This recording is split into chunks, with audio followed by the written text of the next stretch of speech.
Okay, that's good. In the middle of the day, like right in the afternoon. Yeah. It's only even around 10 a.m. It's 14, feels like 13.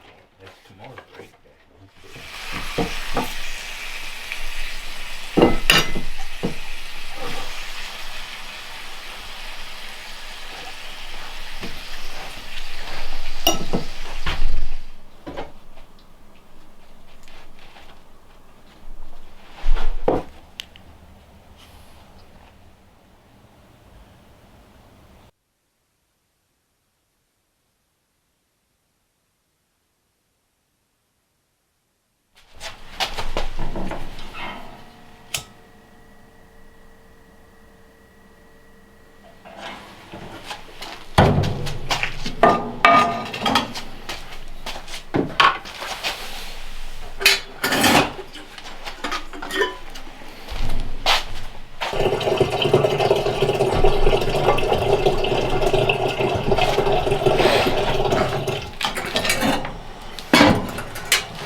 You got your seat, eh? You got your chair.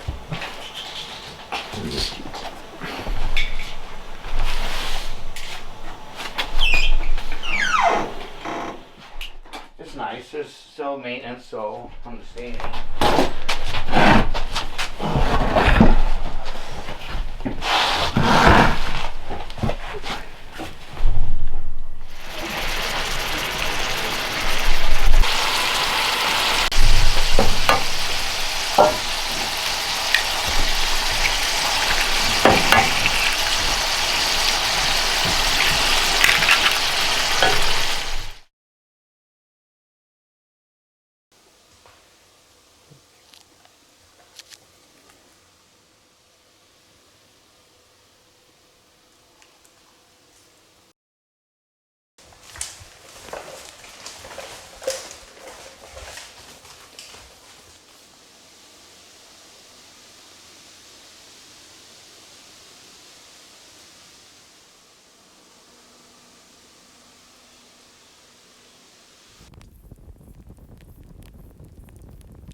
That's good. Yeah.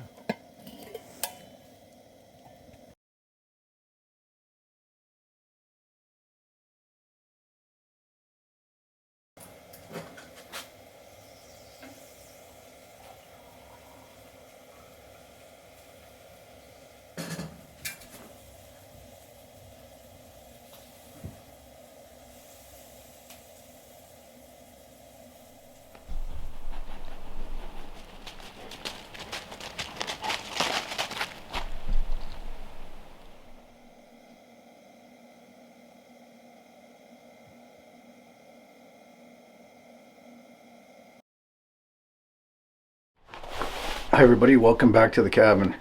So here in Ontario, Canada, the season for bow hunting deer opens on October 1st. And in my area, it closes on December 15th. And then areas south of here, where I actually have a second tag, and I went down there and shot a doe, as you'll see later in the video. There it closes at the end of December. The main reason for the difference in closing dates is that up here there's just far fewer deer than there is in the southern region. Mainly because of the snow. As you can see, it's quite deep. It's over 2 feet now. We've had over 2 feet of snow, and there's 2 feet in places on the ground, so the deer population gets hammered by that. First of all, they can't access food, they can't move around very well, so they actually can even die of hypothermia, but they're also more vulnerable to wolves up here than they are down south. So this is the first, oh, it's getting a little windy. I'm going to step inside. You want to come in?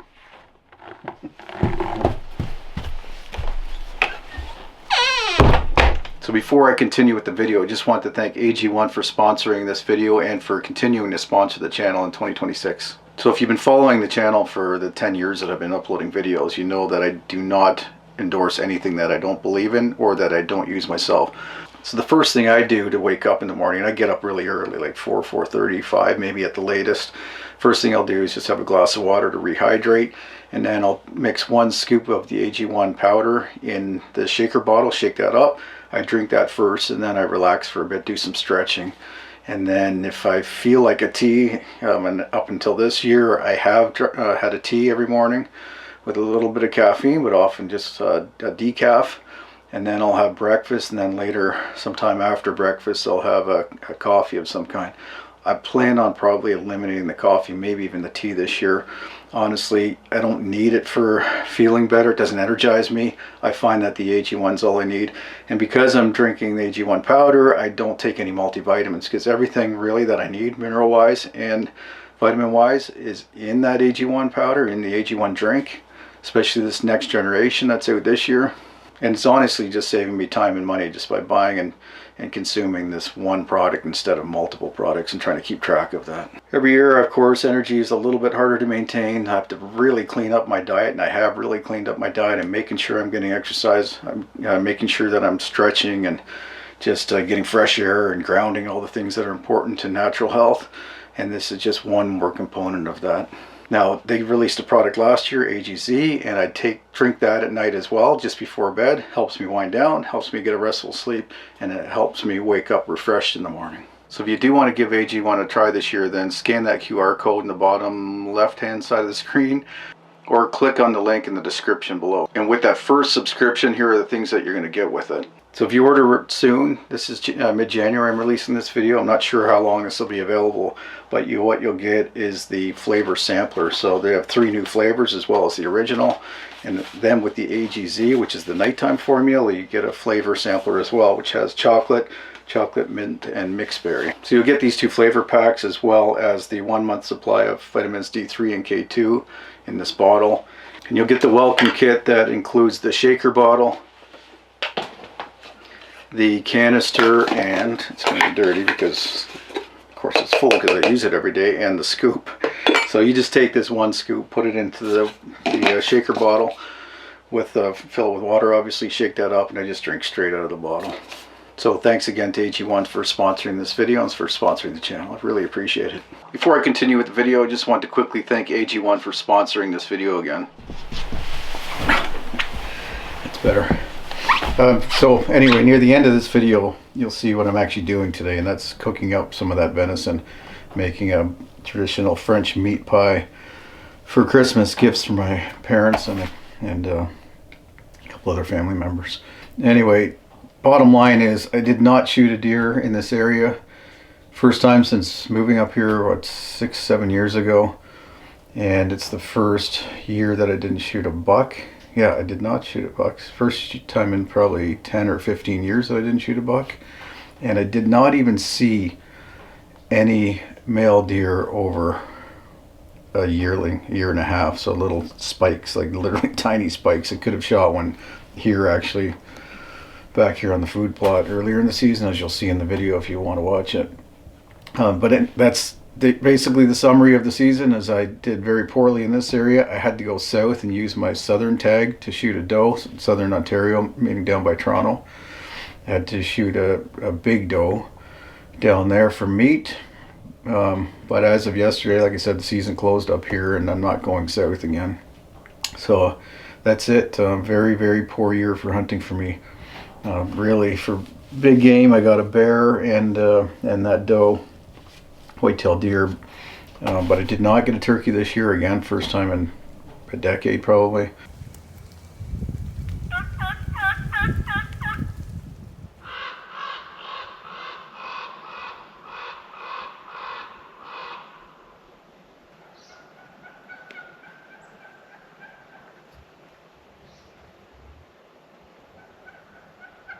Probably. And I did not have a moose tag, so I didn't go moose hunting. So what you saw in the first part of the video was, it's kind of like moose hunting here. There's more moose here in this area than there is deer, but just walking around this woods looking for deer randomly is more like moose hunting, and it's very ineffective for deer in an area like this that's so vast, dense, and low population of deer. But it's my favorite kind of hunting, so that's why we like to do that the first week of deer season every year. Get out and just walk around the wilderness and see what else you can see. Usually we see wolves here and moose, the odd bear. Sometimes we see a deer, but rarely. Did not see one this year. So just a fun time just to spend time in the wilderness.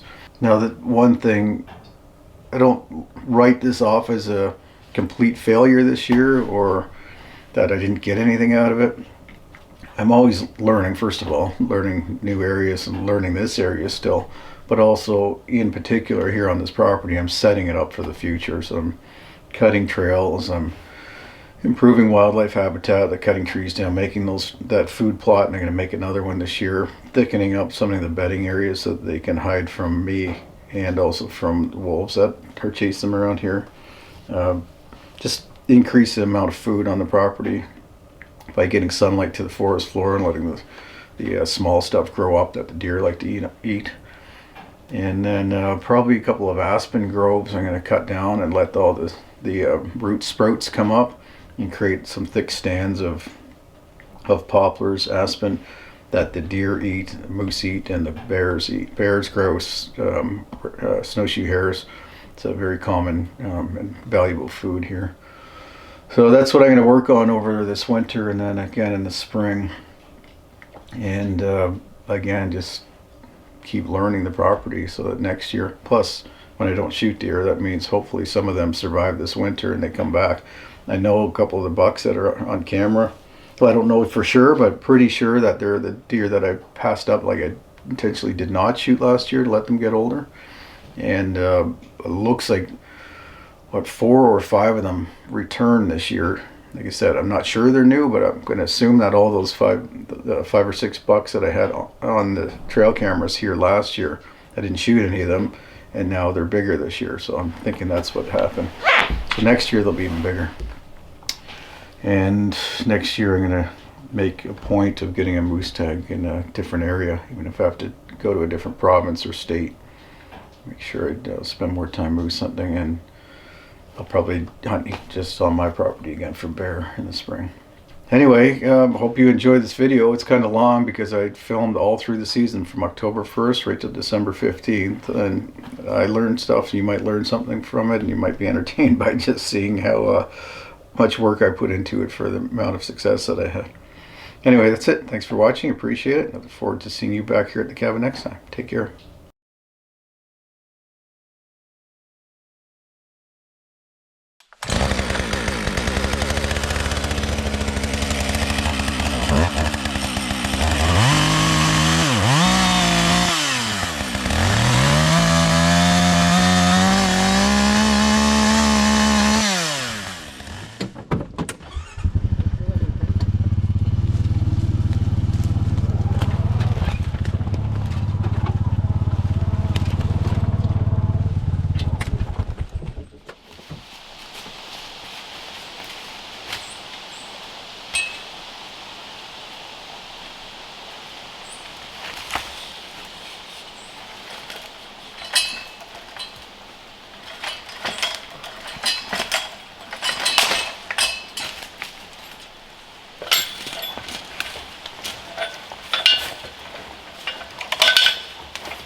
once I understand the established travel routes of the game on the property a little bit more, even though it's been 4 or 5 years, I will probably either build permanent stands or permanent blinds. Well, more permanent. Like my bear stand is, that blind, all the logs and everything is kind of permanent. And I know that's a good spot. That's the second bear I've shot in that spot in the last 3 years. I'm sure, like 90% sure, this is going to be a great stand with that trail right there, travel corridor. It's always been, like, even when I first walked the property, even before I bought it, it was very obvious that this ridge was an established game trail for bear, moose, and deer, and wolves. So I'm pretty sure this pinch point is going to be exactly what I need to hunt this spot effectively. So once I figure that out, I'll probably, over time, just like I said, either build a platform stand up here in the tree or just a ground blind. Again, once I understand how the deer act in different winds, like if it is a west wind heading that direction, if they're going to be able to swing downwind of me, then a ground blind's not going to be as effective as a tree stand where I get up above the scent stream. So we'll see. I'll do this for a year or two, just use this stand, and then see what I want to do after that. So I'm going to tie this off and then get these shooting lanes established, or cut through this woods here.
is the most exciting thing that's happened to me so far this deer season. I could see that there's some big tracks in this old ATV trail. I was just looking at this mound of rocks right here. This is wilderness now. But 150 years ago, it was actually a small town. And I think all this bush was actually like cleared and the pastured or grown. Something was grown here. I don't know what could be. So anyway, I think that's just typical farm field cleaning boulders, but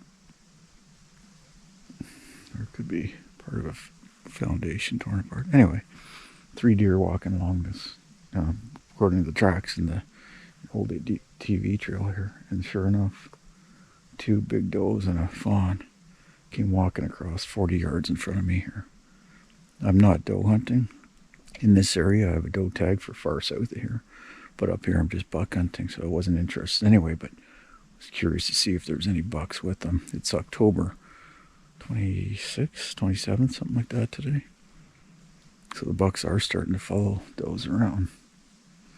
But anyway, I haven't seen any does on my property. I'm on crown land, on public land right now, north of my property.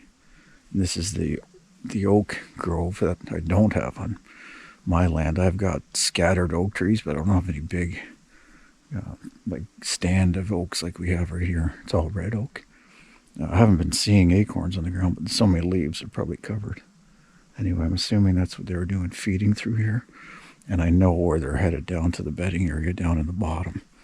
And that's where I'm expecting, that's where I was headed for. That's where I'm expecting to find the bucks, actually, and some buck sign, like rubs and scrapes and such. The wind is in my favor to sneak down into there. So that's what I'm going to do, get up on this ridge and then start heading down, kind of where they headed to. Not, I don't have high expectations, just still hunting like this on a still day like today, because it's fairly quiet and crunchy because it's been warm and dry, so it's not like I can sneak up on the deer, but I can at least get maybe close enough to see what's going on down there.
It's not going to help. Pack of wolves howling over in the background. Hopefully they're far enough away they don't impact these deer.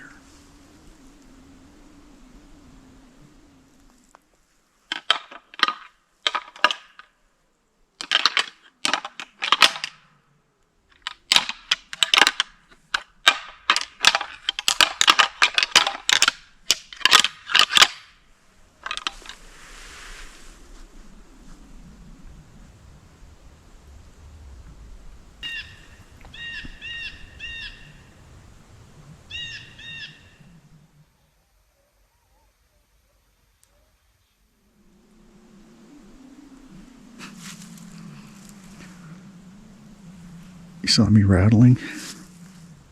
I have a bull moose responding to the rattling and the grunting. He's just on the other side of this little meadow. I think I just heard a crack over here. I think he's working his way around trying to get downwind. And then the wolves are still a few hundred yards that way, howling, yipping. So they might come to the call too. It's a challenge of trying to deer hunt in moose country. It's it's not way more moose, it's probably equal amount, but both low density.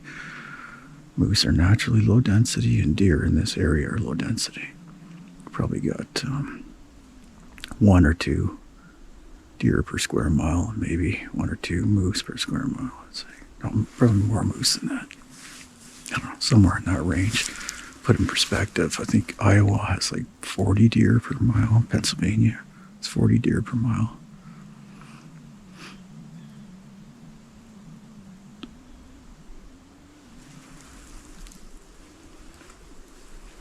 So you have to find these little pockets. This looks like whitetail habitat down here.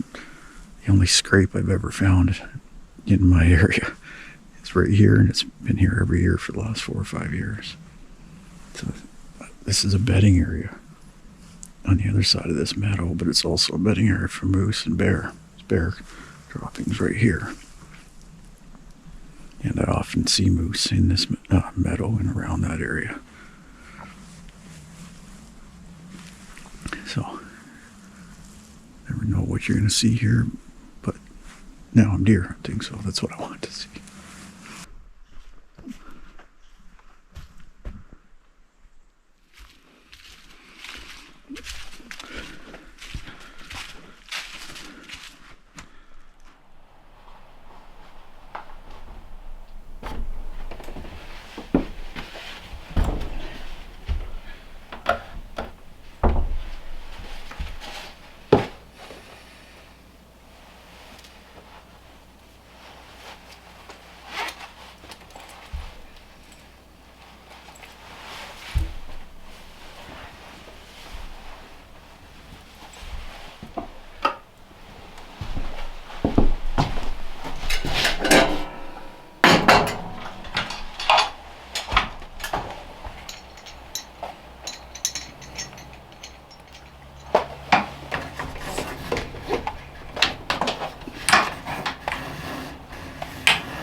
think I've got it figured out again. I bought that last year, mid-season, I think mid-deer season, and I only used it 2 or 3 times. Just not used to using a saddle. I really like that mobility, but as you see, I have permanent stand set up, so I don't actually use this very often for that reason. Like I haven't used it this year yet, but this wind direction is going to throw off my setups. And the one back here in particular, I've got really good like southeast wind. I have a ground blind.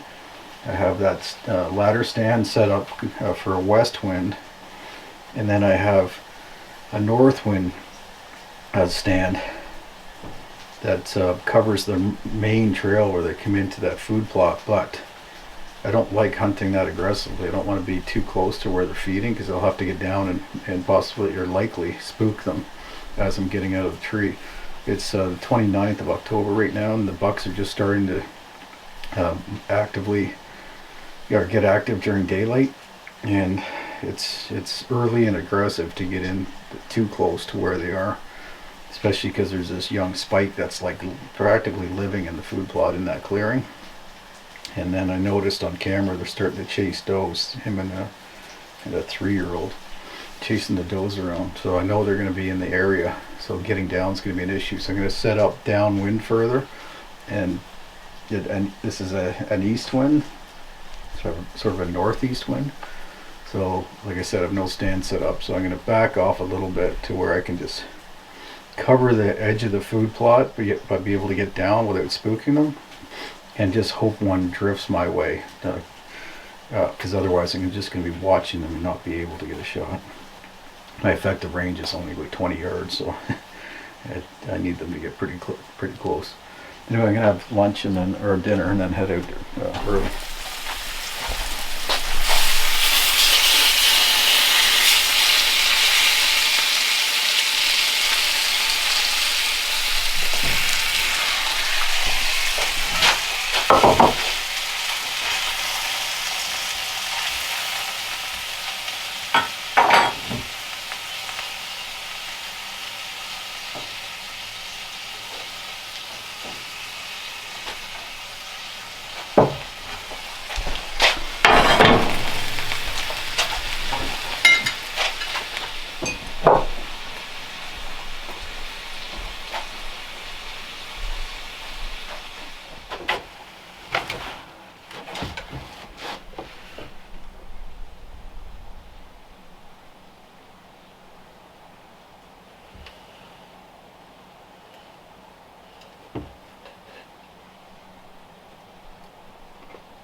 Holy, what a day.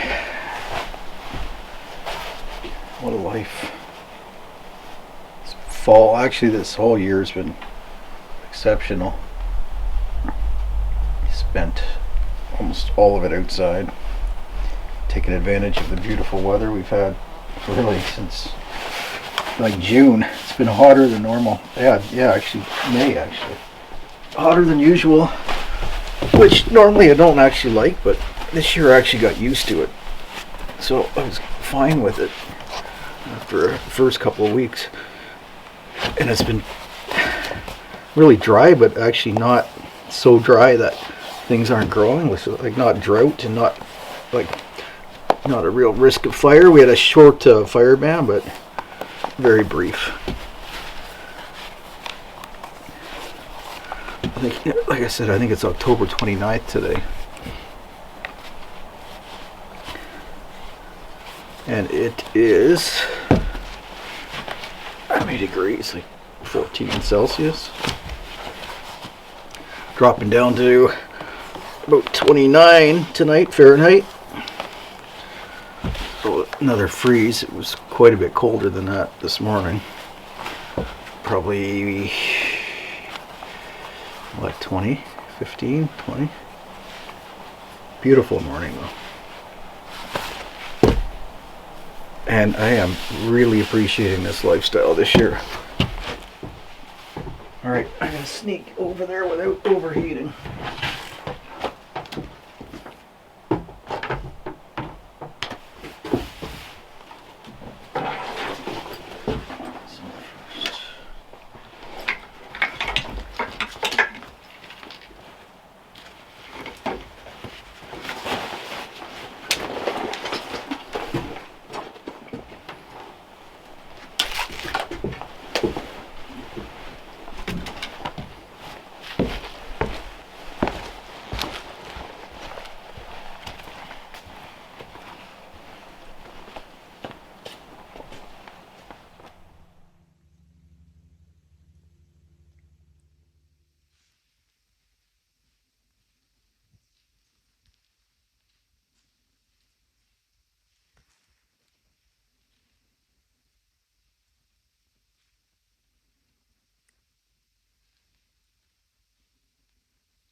turn on the light.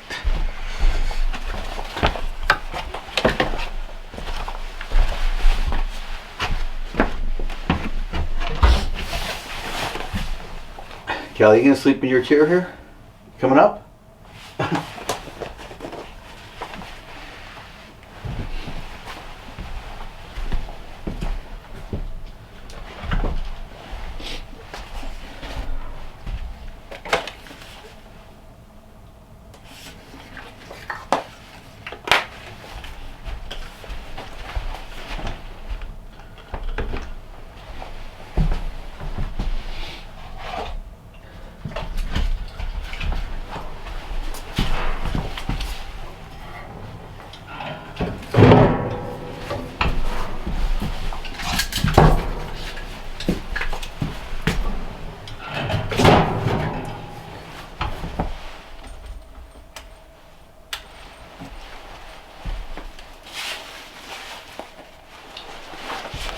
Start a little shooting light already, but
I don't know if you saw any of that on camera. I'm just carrying my GoPro, my cell phone camera.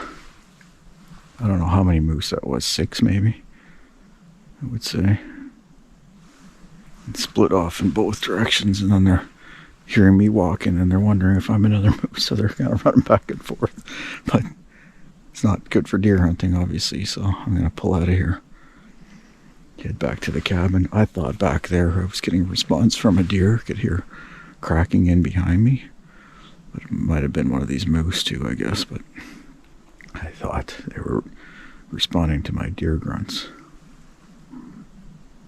Anyway, still cool to see animals. Just not moose season and not what I'm hunting right now.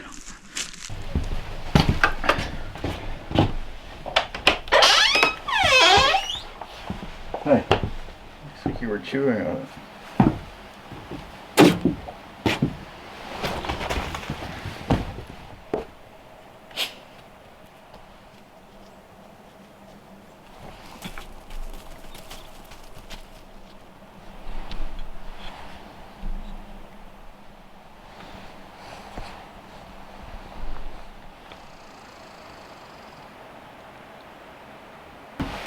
It's right here.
Whew. Tiring pace.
Heading back out again.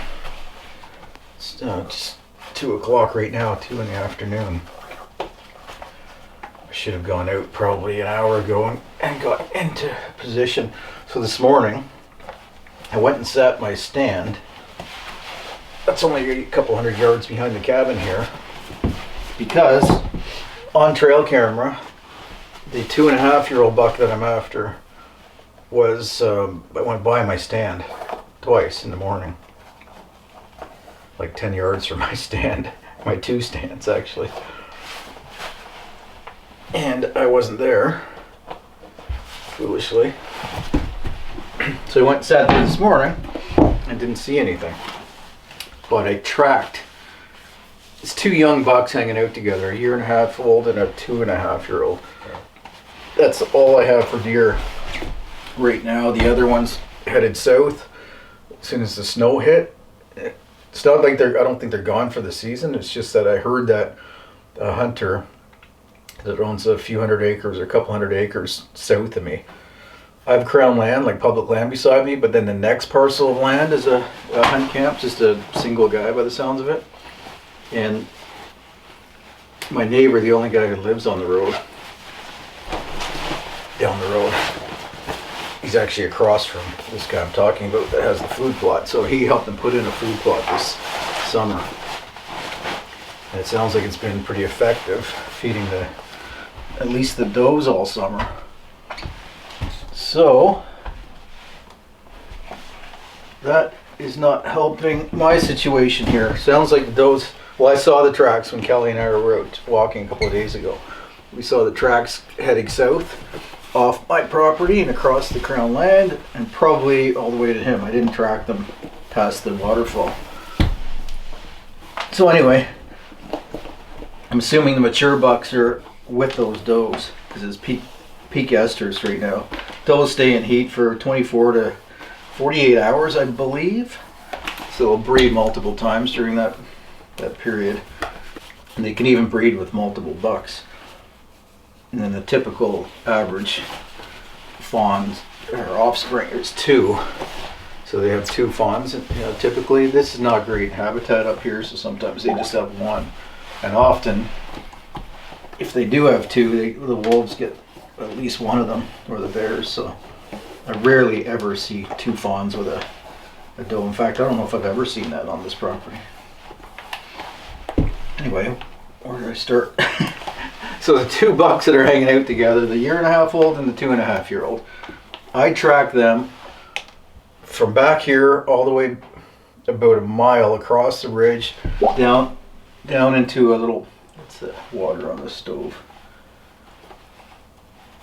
Track them a mile north through the oak ridge, which they are feeding in. At least the does were feeding in there earlier. And down, well, they split off. The young buck went up probably to another little marsh that I know up on that side. And then the 2.5-year-old, the buck that I'm after, bigger track, so easy to follow him, he went down into the swamp that I was sitting by twice last week, beginning of last week, where I was rattling and calling. So that's obviously his home range and his main bed, I would say, bedding area. Which, like I've said before too, there's bear, moose, and deer bed in that area. But that's where the scrapes are, and I actually found a few more scrapes since I said I've only found 1 here ever. I've found some more between here and there on that path, on that trail. So there has been multiple bucks on my trail cameras this year. There was 2 yearlings, basically little spikes. I had this 2.5-year-old, I have a 3.5-year-old, and it looks like maybe a 4.5-year-old, that buck that I passed up last year at 3.5 years old. So there's potential for success still. I have got probably 3 more weeks before they leave this area if we get snow, plenty of snow, they'll actually leave and go up to the deer yard. That's, I don't know, 10 miles, 15 miles straight north of here where they start hanging out for the winter. And then there's multiple yards like further out. So that's the risk with these deer trying to survive too, is not only do they have to avoid the deep snow falling through ice on lakes and streams and ponds, wolves, which are bad around here, and then and coyotes, and then any traffic, any roads they cross. So there's no busy roads between here and there. It's all just little cottage roads or hunt camp roads. But just to go into a new territory is always risky. Plus, there's other hunters, right? So, rifle season ends this Sunday. It's Thursday today. So they're not going to head north before the end of gun season. But bow season's open until December 15th. So I'm sure there's going to be guys somewhere hunting up in that area, especially around where they are, because there's a concentration of deer, obviously, because they're all headed that way. So if you have a spot there, then you got a better likelihood of encountering deer during the season. There's ice in that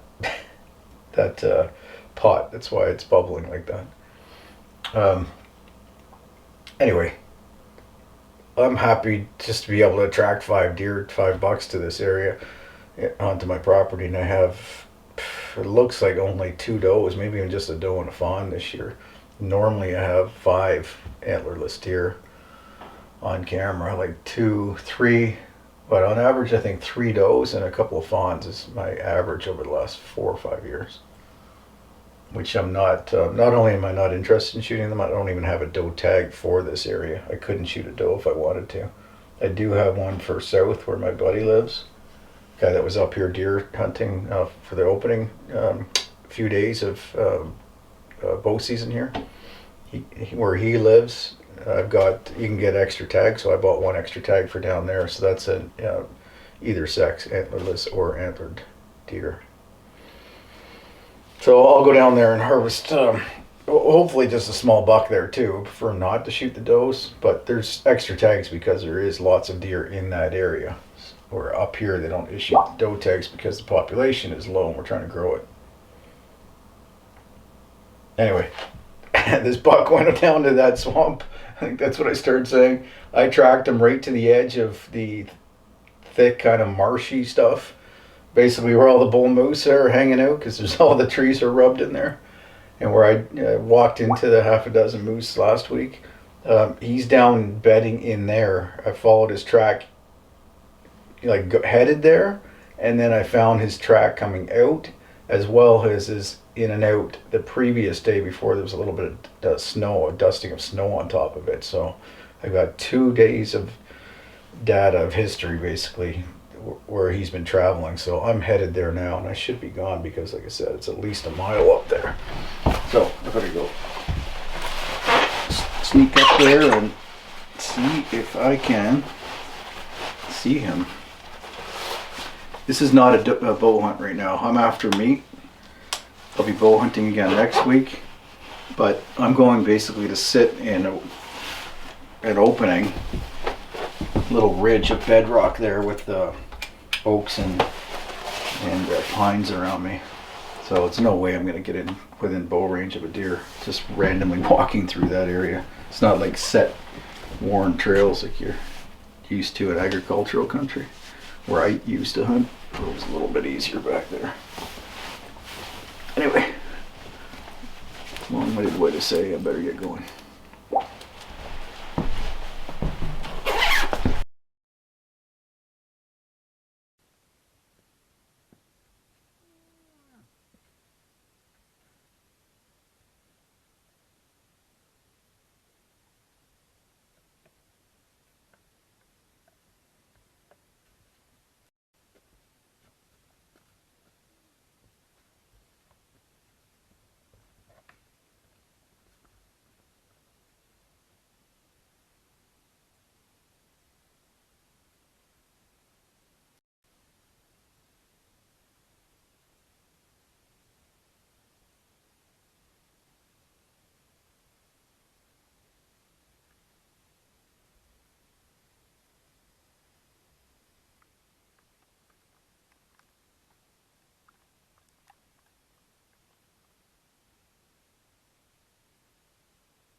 Well, December 2nd today, and I still have not shot a deer.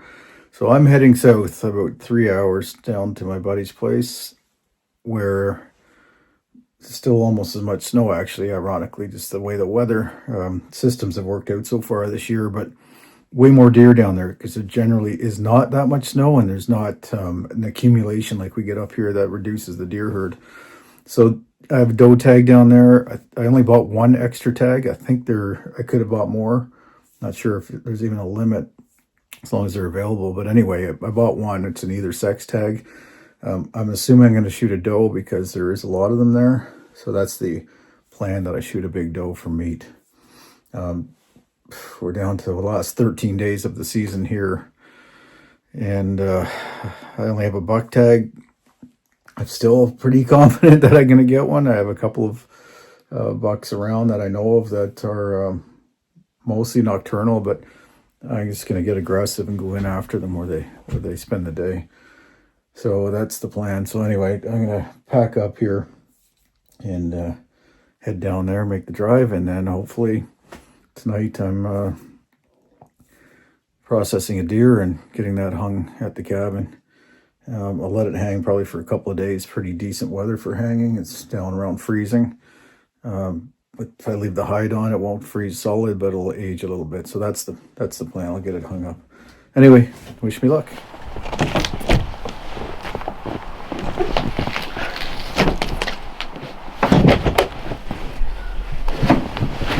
much as a skeleton.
Heavy one, but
it's 161 pounds, 161.2. She's been really working a scrape, so trying to get bred by these two young bucks that are around. There's only 2 bucks there in that area that I've seen on camera, 2 young bucks that made the scrape, but she's in there more often than those 2 bucks, putting her, like, rubbing her scent glands up on the branch above the ground scrape. Scrape on the ground where they paw up the earth and feed it. So anyway, that's why I was hunting right there. Scrape, nice 2 trails coming together with a hub or a scrape right there that all the deer were passing by. So there was at least 3 does and 2 young bucks using that.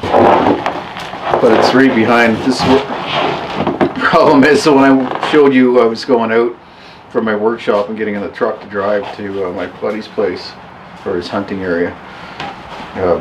I hunted that night, and of all times somebody was out for a walk. It was a beautiful day, it was sunny and relatively warm compared to now.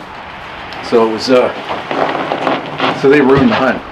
Basically I got down an hour and a half before dark because they walked right through where the deer were going to be coming from. And that's what I hate about hunting in built up areas or areas that are close to town.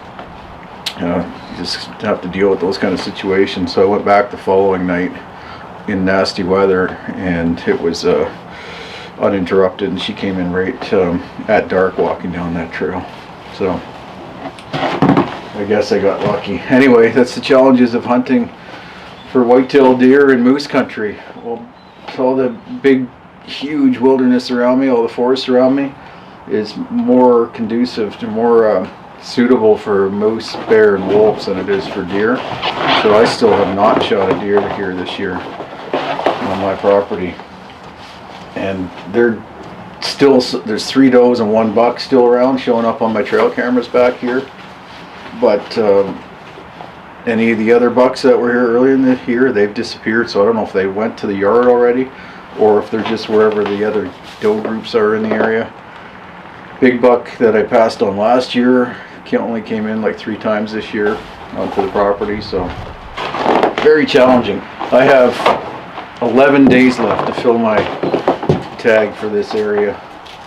I'm not confident anymore that I'm going to do it. I kept saying I'm confident I am going to shoot one, but they're nocturnal when they are here, and there's not many here, so I don't know what's going to happen, but I'm assuming this might be the only deer I get unless I go south again. That tag that I have is not just good for here, it's good for all of Ontario. Buck only though. And then my wife's tag is same thing, same kind of tag. So I'm going to get her just quartered up. It's been perfect weather for hanging, but they'll quarter her up and just leave the quarters out in game bags, let them age for a couple more days before cutting her up. Cutting the meat up into a few steaks, but mostly into ground.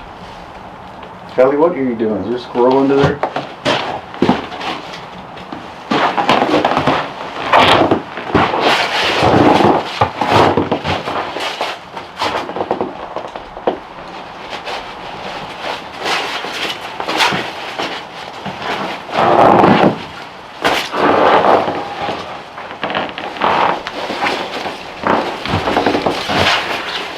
It's about 0 Fahrenheit with this wind chill right now. Maybe 10 degrees without it. Kind of brutal. It's supposed to warm up over the next few days. This was one of the colder. Well, overnight it was well below 0 Fahrenheit. So, give me a couple of days. Like I said, let it hang and then age a little bit more, and then I'll use a little bit warmer weather to grind it up. I think I've mentioned a few times the deer population is really low right here, but where I shot her was down closer to actually Toronto. That's where my buddy hunts. Even though he's north of Toronto, they have some really good spots down close to the city, which is where populations are high because the hunting pressure is low. It's all isolated, bush lots all connected together. So there's lots of deer down there. That's why you can buy additional tags.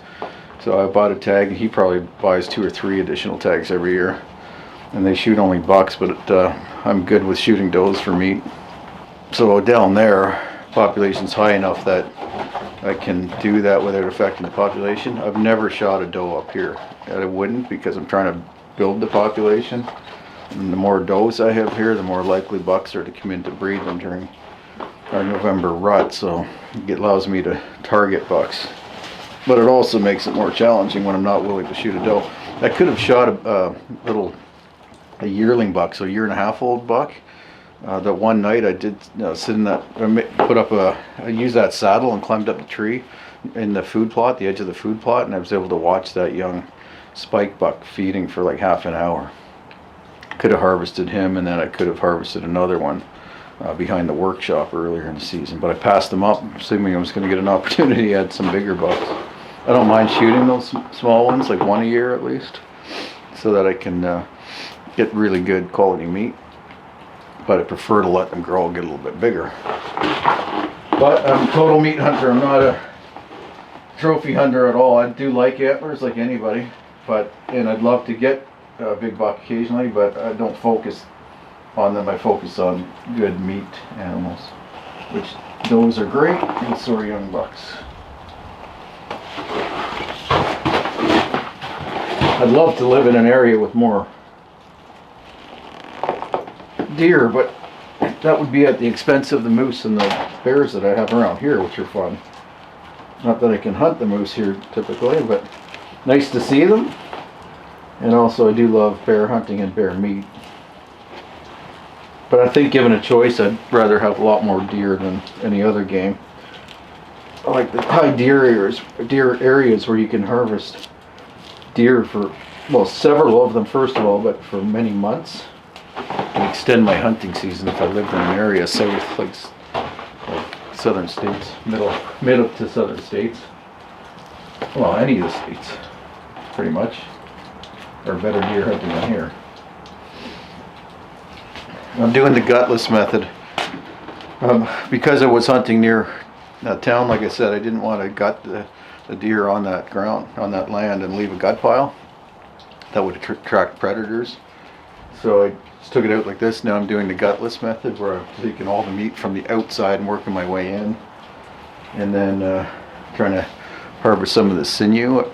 So the long tendons that run along the back and along the legs, you're going to harvest those so that I can make a new, well, a self bow, a bow out of some wood when I'm down south sometime this winter. I might want to back those bows with deer sinew. So I'll harvest what I can out of here.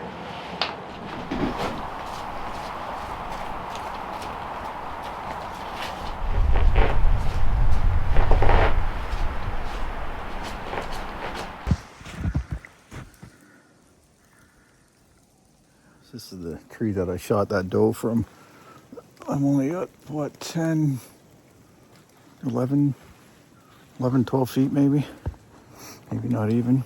And then the deer, the doe I shot was about 8 yards, just right there, just by that scrape tree. I'm gonna go out and hunt. I've got 6 days left, and this weather is making the deer move quite a bit. Actually, there's tracks everywhere right now.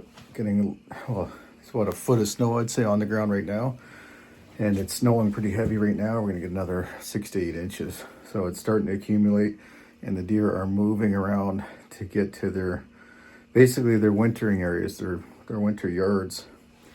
So here they're kind of moving through. And then at the cabin, I've got probably 2 days left before they just disappear, leave altogether. So it's now or never. So I'm gonna get out there and hunt in this snow. It's a good wind for the stand right behind the workshop here. So they're, we'll see. They're heading through, like I said. So we'll see what shows itself tonight. It's almost 3:30, and it gets dark at 5. So I'm a little late getting out. So I've got to get going, but. Just let all this woodworking stuff I've got here going, let that dry. So I can work on it again tomorrow, get those hopefully assembled and then moved into the cabin. So we'll see. Hopefully I'm hanging a buck. Finally, I'm just gonna shoot any buck that I see. I just need the meat at this point. I have the one doe, but that's not enough meat for us. So I'd like to get a bigger buck with more meat, but I'll settle for one of the yearlings that's here, 1.5 year olds. All right, I'm gonna head out, so I'll see you in the stand.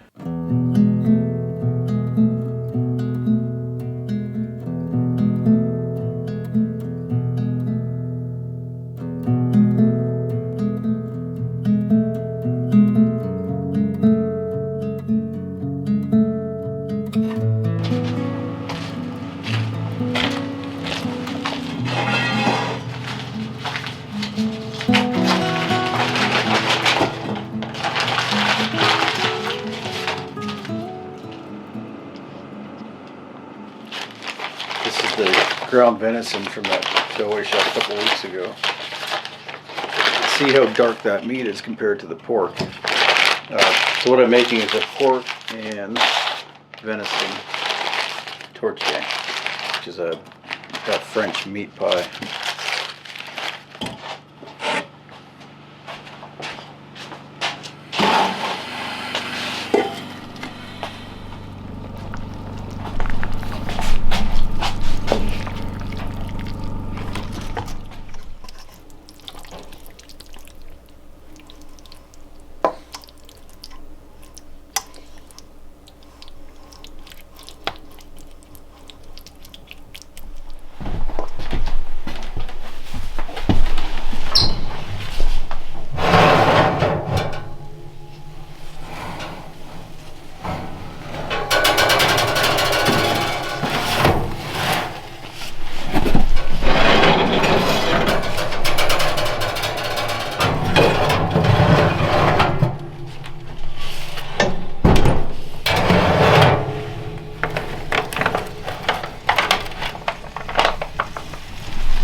3 pies.